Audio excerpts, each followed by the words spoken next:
Hello tout le monde, c'est encore moi. Alors, Iliman Ndiaye en pleine forme, on y va. Alors, on va commencer par voir ensemble la fiche de Iliman Ndiaye. Alors, Iliman Ndiaye, c'est un joueur sénégalais. Il a 23 ans. Bon, on va dire que c'est un Sénégalo-français. Il a 23 ans. Il joue pour l'équipe nationale du Sénégal. En ce moment, il joue pour Marseille. Il a joué 29 matchs avec Marseille. Il a marqué 3 buts et il a réalisé 2 passes décisives. Alors, à en croire ces statistiques, on peut dire que voilà, ça reste à désirer. Mais il faut savoir que Iliman Ndiaye est un joueur, fait partie de ces joueurs qui jouent avec le public. C'est comme ça que je le juge moi. C'est un joueur qui aime le foot, qui a l'amour du football et qui a un amour très particulier pour son club du moment, l'Olympique de Marseille. Alors, Iliman Ndiaye, faut le savoir, est un joueur qui est passé par l'OM en petite catégorie et aujourd'hui il se retrouve à jouer pour son club de cœur parce que lui c'est un supporter de l'OM à la base, donc aujourd'hui il est en train de réaliser un rêve. On voit dans ses matchs, on voit que Iliman Ndiaye, la manière dont il aborde ses matchs à Marseille, il aborde ça comme des combats en fait. Même s'il n'a pas toujours gagné les batailles jusqu'ici, ça va commencer là et on espère que ce qui est en train de se passer là, et bien que ça va continuer pendant très longtemps, en tout cas jusqu'à la fin de son contrat en 2028. Marseille a joué contre Montpellier. Marseille va bien, on peut dire ça. Depuis l'arrivée de Jean-Louis Gasset, j'avais fait une vidéo sur ça et j'avais parlé de Gasset. J'avais dit que c'est pas un coach tactique, c'est pas un coach technique, c'est un coach qui joue sur la psychologie des joueurs. Et c'est comme ça que ça s'est passé. Et même quand vous voyez la réaction des joueurs pendant les interviews et tout, il montre carrément que, voilà, que le coach a eu un impact psychologique sur eux. Il avait annoncé qu'il y aurait des joueurs qui étaient importants et peut-être qu'ils ne savaient pas qu'ils étaient importants et qu'il allait leur montrer, qu'il allait leur dire en fait que c'était des joueurs importants et qu'il fallait qu'ils agissent en tant que tels. Et parmi ces joueurs-là, eh bien, Iliman Ndiaye. Alors, je vais vous dire juste une petite anecdote qui prouve que, en fait, ce que j'ai dit par rapport à Jean-Louis Gasset. Apparemment, à la veille du match, 2 jours avant le match contre Montpellier, eh bien, en fait, Iliman Ndiaye a appelé Jean-Louis Gasset pour lui dire qu'il serait en retard pour l'entraînement, pour des raisons personnelles. Et Jean-Louis Gasset lui aurait rétorqué qu'il lui laissait la journée, c'est-à-dire qu'il pouvait prendre sa journée et qu'il serait titulaire pour le match de Montpellier et qu'il est sûr et certain qu'il allait faire un très grand match. Et c'est ce qui s'est passé.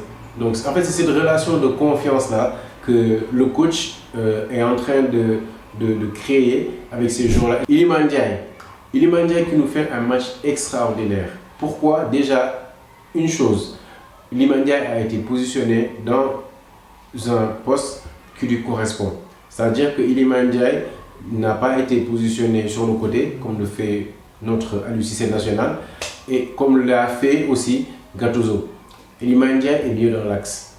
Iliman Ndiaye est mieux dans l'axe, ça c'est connu. Donc je ne sais pas pourquoi les gens s'entêtent à vouloir le faire jouer sur le côté. Donc, Iliman Ndiaye dans l'axe, c'est autre chose. En fait, c'est un numéro 10. Et même là, Gasset l'a fait jouer en faux numéro 9, on va dire. Et voilà, il était un peu autour de Pierre-Emerick Aubameyang. Mais on a vu que Iliman Ndiaye, il a excellé dans ce match. Iliman Ndiaye, c'était Messi dans ce match. C'est-à-dire qu'il a réussi presque toutes ses actions. Les contrôles de balles, les dribbles, les tirs, les passes. Iliman Ndiaye était dans toutes les sauces pendant ce match-là. C'est ce qu'on aime voir. En fait, c'est Iliman Ndiaye de Sheffield. Il faut savoir qu'Iliman Ndiaye, il a eu un gros impact dans cette équipe de Sheffield. Et c'est ce qu'il devrait retranscrire à Marseille. Et c'est un garçon qui est très vite frustré en fait. Parce que, comme je l'ai dit, c'est quelqu'un qui joue avec le cœur. Surtout quand il joue à Marseille, il joue avec le cœur. Et ce qui fait que quand ça ne marche pas, eh bien c'est très difficile pour lui. Il vit ça très difficilement. Ça, on le voit sur le banc, il est frustré. Tout le temps, il est la tête baissée. Il sent qu'il y a un manque de résultats, un manque de réalisme qui est là. Et je pense que Jean-Louis Gasset a compris la psychologie de ce joueur-là. Il a compris aussi qu'il fallait l'utiliser, le laisser. C'est un joueur libre en fait. On peut pas, c'est pas un joueur à qui on peut dire oui, tu restes sur le côté, tu attends. Il faut le laisser. Il faut le laisser jouer, genre, il faut le laisser voilà, jouer à la baballe, comme on dit. Et quand il fait ça, il est vraiment extraordinaire. Il a fait jouer son équipe, il a fait jouer Ismaïla Sarr, il a fait jouer Aubameyang, il a fait jouer toute son équipe. Et on a vraiment senti un Iliman Ndiaye époustouflant lors du match contre Montpellier. Il a fait un contrôle de balle, franchement c'est digne de... Voilà, un contrôle de balle qui était très similaire avec le contrôle de Dybala. Je ne sais pas si vous l'avez vu, je vais essayer de trouver la vidéo, de mettre ça quelque part ici. Et la vidéo de Iliman Ndiaye, mais franchement c'est de la technique pure en fait. Et son but aussi, il a eu ce qu'on appelle la vista, c'est-à-dire qu'il a su garder son calme, il a su il a fait un crochet, il a enchaîné avec un tir avec son pied gauche, frappe imparable, mais Iliman Ndiaye aussi en a fait voir de toutes les couleurs. Pendant ce match-là en Ligue 1, c'est contre Clermont. On va voir ce qu'il va nous donner. Le 7, nous avons le match contre Villarreal. Le match contre Villarreal, contre Marcelino. Marcelino qui aurait dit à la presse qu'ils auraient pu avoir un adversaire beaucoup plus compliqué que Marseille. Donc c'est tranquille pour eux. Ils pensent qu'ils vont venir, ils vont gagner et puis repartir quoi. Tu vas nous trouver ici, Marcelino. Tu vas nous trouver ici, tu vas nous trouver à Marseille. Et on va voir si tu vas parler français ou tu vas parler chinois. En tout cas, ce qui est sûr et certain, c'est que Marseille va très bien.